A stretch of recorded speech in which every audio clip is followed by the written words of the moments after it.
Assalomu alaykum. Siz uchun berilgan misollarni qisqa ko'paytirish formulalari kvadrat shaklidagilarini ishlab ko'ramiz. Buning uchun a plus b qavs kvadratining 3 plus 2 ning qavs kvadrati shaklida yozamiz.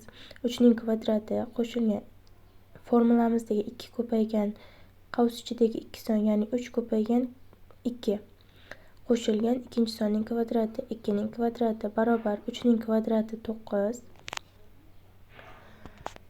Qo'shamiz 2 kare 3 6, 6 ni 2 ga ko'paytirsak 12 qo'shilgan 2 ni kvadrati 4, ya'ni 9 qo'shilgan 12 qo'shilgan 4 barobar 25.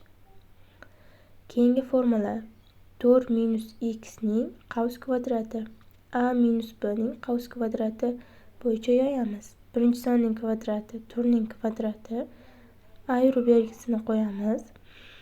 Qavs ichidagi sonlarni ko'paytirib formulamizdagi 2 ga ko'paytiramiz, ya'ni 2 ko'paygan 4 ko'paygan x qo'shilgan ikkinchi sonning kvadrati, ya'ni x ning kvadrati barobar. Buni agar soddaroq ko'rinishga keltirsak 4 ning kvadrati 16 ayrilgan 2 kare 4 8, 8 ni x ga ko'paytirsak 8x bo'ladi. Unga qo'shamiz x ning kvadrati. Buni yana ham chiroyliroq shaklda yozib olishimiz uchun barobar birinchi bo'lib x ning kvadratini yozamiz. Oldi plus x kvadrat ayrilgan 8x.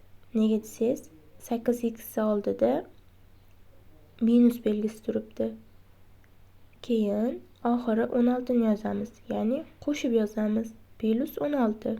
Shunda formulamiz x kvadrat minus 8x qo'shilgan 16 shaklida ko'rishimiz mumkin.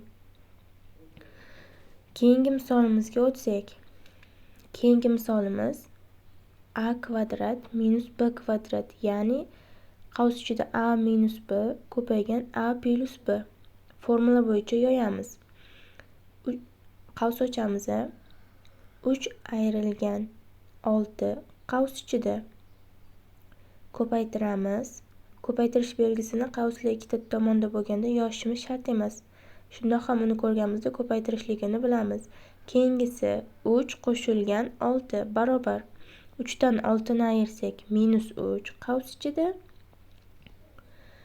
ko'paytiruv 3 ga qo'shamiz 6 ni 9, ya'ni barobar minus 3 ko'paygan 9, 3 kare 9 27. Oldida minusi bo'lgani uchun minusni yozib qo'yamiz. Javobimiz 27. Ko'rganingiz uchun rahmat. Sog' bo'ling. Kommentariy, like, obuna bo'lib qo'yish esingizdan chiqmasin.